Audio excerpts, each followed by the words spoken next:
Welcome back to Northwest Elite Spirit, the channel you come to train your mind, body, and spirit.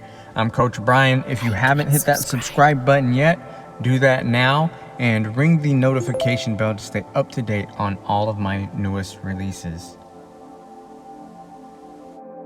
This is Your Mind Will Be Quiet from Conversations with Carlos Castaneda, Encounters with the Nagual by Armando Torres from the chapter Conceptual Saturation.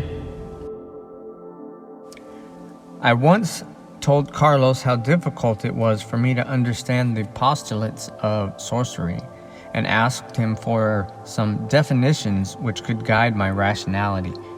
But he told me that this was neither possible nor useful since he did not live in a reality of ordinary consensus.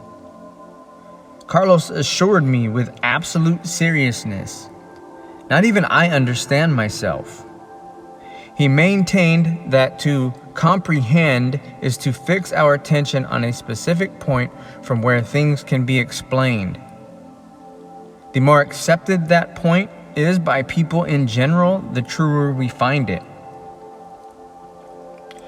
He continued saying, but the universe is not reasonable. Its essence is beyond all description. Security and common sense are islands floating around in a bottomless sea, and we only cling to them out of fear. If you continue on the path of knowledge, you will soon discover that explanations are only placebos, since they never fulfill what they promise. For each thing an explanation clarifies, it generates a trail of contradictions. In fact, sorcerer warriors never understand anything. True learning is physical, and we only get it after years of fighting. That is the nature of the lessons of the Nagual. However, sorcerers have found that it is possible to understand things without reasoning them out, and that has led them to practice. An hour of practice can sweep years of explanations off the table, and then real results appear, results that stay with you forever.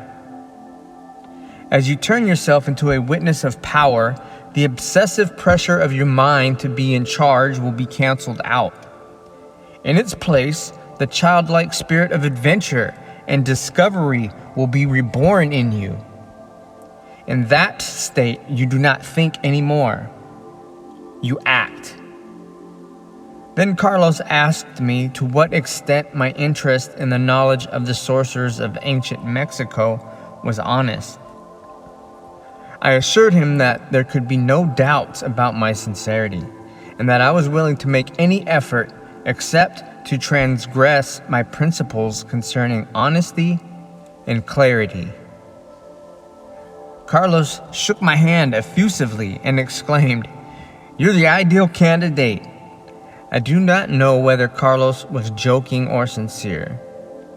To my surprise, he stated that my principles, which were not mine, but which were those of any intelligent and normal person, were a good base to work from.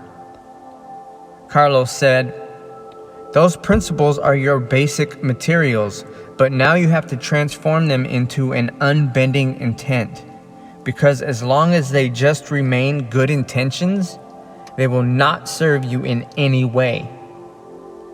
After a pause, he added, "I can help you to elucidate the beliefs of the seers of ancient Mexico by means of a combination of studies and experiences."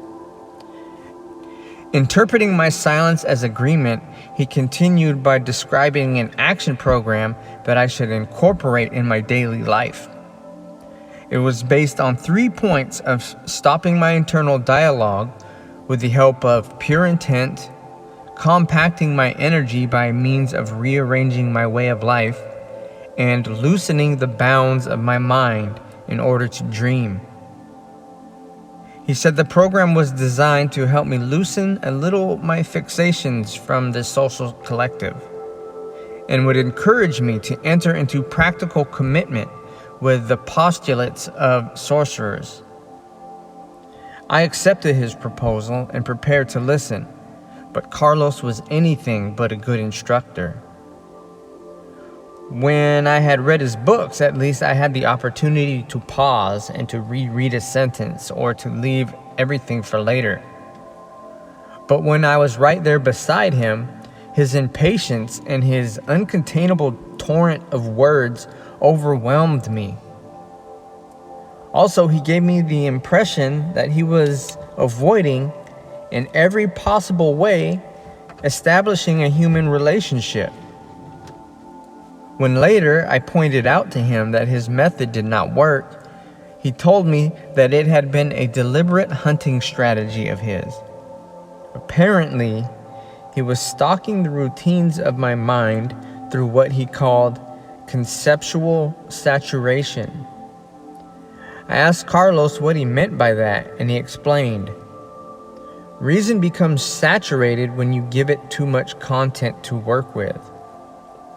Don Juan used to say that strange concepts, like those sorcerers deal with, should be repeated to the point of fatigue.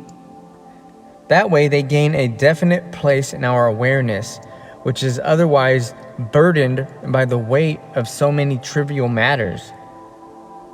What scares us in front of a sorcerer's lesson is that even if we do not want to, we are constantly evaluating everything that comes to us.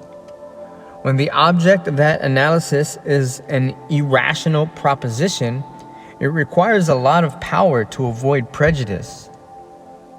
If you want to know the magical side of the world, be implacable with your reason. Do not let it make itself comfortable. Take your rational thoughts to their limit, to the point of rupture. Understand such circumstances. Your mind will only have two options. One, your mind will impose itself on you and force you to abandon the apprenticeship. Or two, your mind will be quiet and will leave you alone. Once again, I'm Coach Brian with Northwest Elite Spirit, the channel where you come to train your mind, body, and spirit. If you haven't hit that subscribe button yet, do it now and make sure to ring that notification bell to stay up to date on all of my newest releases. If you like this video, give it a thumbs up.